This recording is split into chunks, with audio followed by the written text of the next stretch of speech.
जय सिया राम मित्रों। कहते कर्म प्रधान विश्व करि राखा, और जो जस करिए तस फल चाखा। जो जैसा करेगा वैसा ही फल पाएगा। ऐसे हुआ था देवराज इंद्र के पास। और ये देवराज इंद्र को देखेंगे पूरे शरीर पर आंख आंख जैसे बने हैं। क्या कारण था, इसके पीछे की क्या कहानी है? कौन ऋषि ने इसको श्राप दिया था? किसके श्राप के कारण देवराज इंद्र के पूरे शरीर पर आंख बन गए? आइए साथियों जानते हैं। कहते हैं कि एक जंगल में गौतम ऋषि और उनकी पत्नी अहिल्या रहा करती थी। गौतम ऋषि नित्य दिन पूजा अर्चना करते, गंगा स्नान करते, सुबह जा करके फिर आकर के गंगा स्नान करके वो अपने पूजा में लीन हो जाते। एक बार की बात है, देवराज इंद्र जंगल में घूमने निकले अपने रावत पे चढ़ करके। जंगल में घूमने निकलते हैं, उसी दरमियान एक जंगल में कुटिया दिखाई देती है। उस कुटिया के पास चले जाते हैं और गौर से जब ध्यान से देखते हैं कि उस कुटिया में एक सुंदर स्त्री अपना जो नित्य काम रहता है वो काम कर रही थी। घर के जो भी काम रहते हैं, ऋषि जब चले जाते पूजा पाठ में तो उसकी पत्नी अहिल्या काम करती थी। जो घर का जो काम रहता है, गृहिणी थी। और वो सुंदर, इतनी सुंदर थी अहिल्या, उसको देख के इंद्रदेव लालायित हो गए, अपने आप को संभाल नहीं पा रहे थे। इतने उसके प्रेम में बह गए कि इंद्रदेव सोच रहे थे मैं क्या करूं, कुछ समझ नहीं आ रहा था। किसी तरह अपने आप पर काबू पाकर के देवराज इंद्र स्वर्ग की ओर लौट जाते हैं। लेकिन रात भर उनको नींद नहीं आई। पूरी रात बेचैनी में पड़े हुए थे इंद्रदेव। अगले दिन वो फिर आ जाते हैं। फिर गौतम ऋषि के कुटिया के पास जाते हैं और छुप छुप कर देखते हैं कि पूरा देख लिए कब गौतम ऋषि उठते हैं, कब स्नान करने जाते हैं, कब खाना खाते हैं, कब सोते हैं। ये सब देखते देखते पूरी तरह जानकारी ले लिया। फिर गौतम ऋषि फिर इंद्रदेव चले जाते हैं स्वर्गलोक जाने के बाद वहां भी उनकी बेचैनी खत्म नहीं हुई। पूरी बेचैन रहते थे। उनकी मन में थोड़ा भी स्वर्ग में मन नहीं लगा था। किसी तरह सोच रहे थे कि अहिल्या के साथ कैसे हमारा संबंध होगा। साथियों, इस शारीरिक संबंध बनाने का जो मोह होता है ना, बहुत ही खतरनाक है। मानव ही नहीं, समय समय पर देवता को भी नहीं छोड़ा है। इस प्रेम का शारीरिक भूख ऐसी भूख है जी, लोग कोई भी कदम उठा देते हैं इसके पीछे।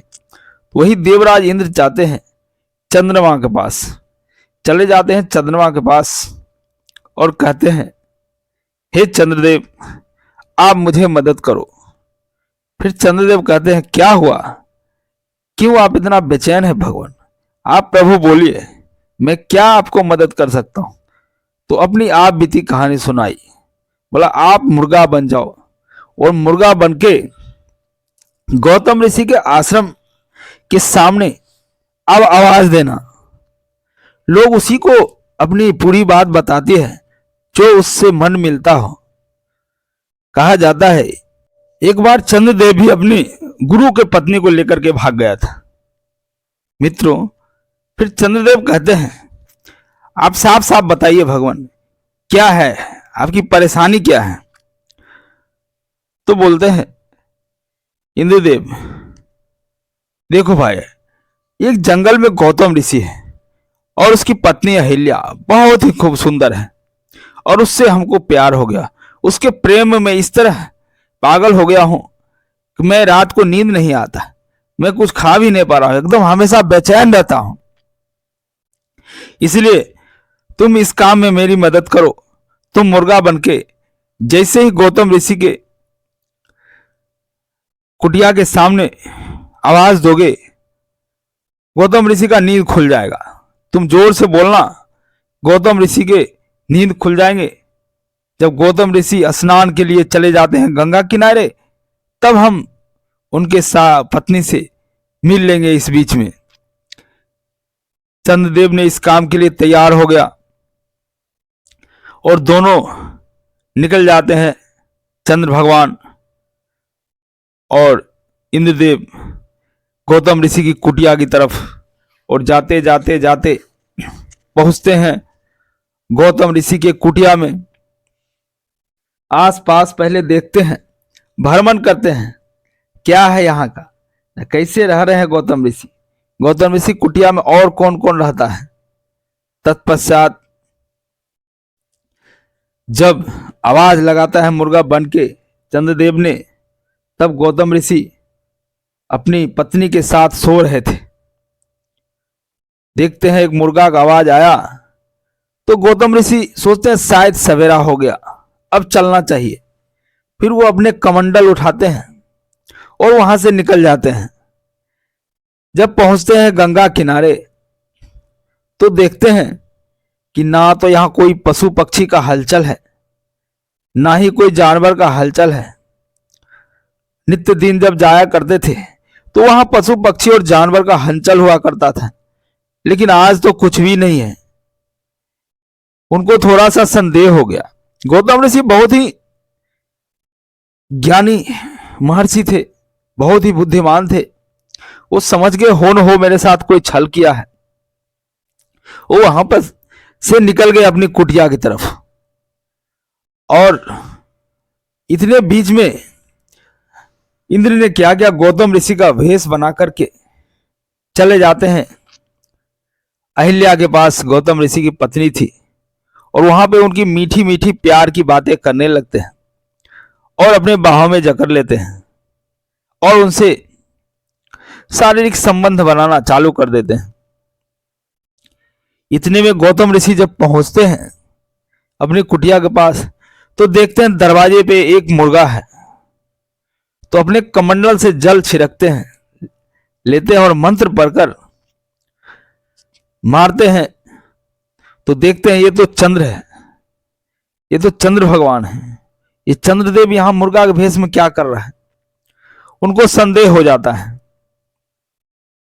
वो बहुत गुस्से हो जाते हैं।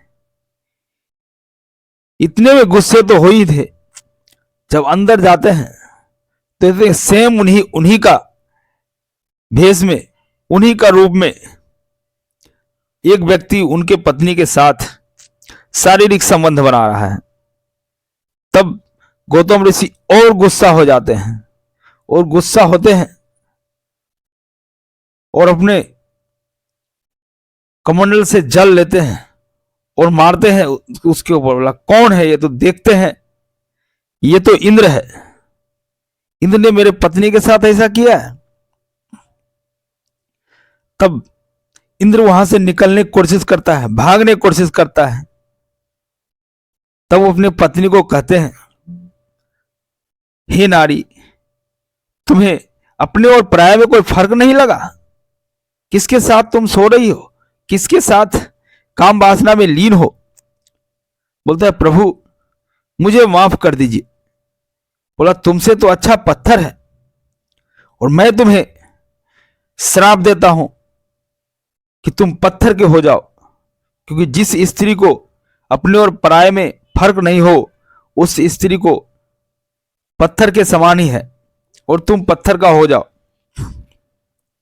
उसके बाद फिर कमंडल से जल लेते हैं और इंद्र को बोलते हैं, इंद्र मैं तुम्हें श्राप देता हूं कि तुम्हारे पूरे शरीर पर एक घाव हो जाएगा, घाव पूरी शरीर पे घाव हो जाएगा, कुष्ठ हो जाएगा, तुम ठीक से चल नहीं पाओगे, हमेशा तुम्हें रिश्ता रहेगा, हमेशा जब भी तुम स्त्री को देखते हो काम वासना में लीन हो जाते हो।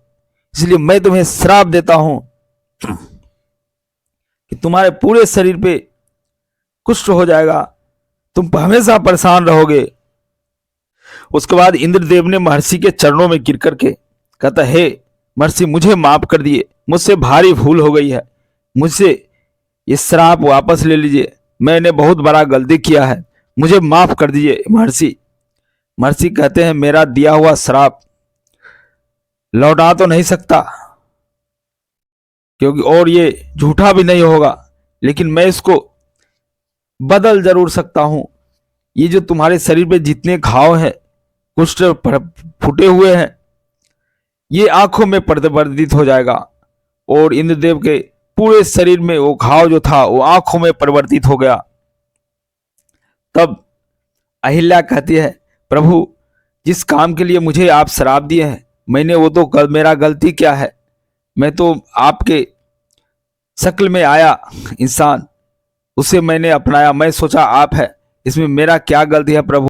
तब महर्षि गौतम ऋषि कहते हैं कि मैं तुम्हें एक वरदान देता हूं कि त्रेता युग में भगवान श्री राम जब आएंगे मर्यादा पुरुषोत्तम, और उनके चरणों के जब तुम्हारे ऊपर लगेगा, उनके चरणों से तुम्हारा उद्धार हो जाएगा, फिर तुम वापस इसी रूप में आ जाओगी, तब तक तुम्हें इंतजार करना पड़ेगा।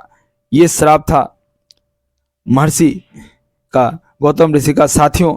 और जब महर्षि आते हैं प्रभु श्री राम और उनका चरण लगते ही अहिल्या फिर से अपने रूप में आ जाती है।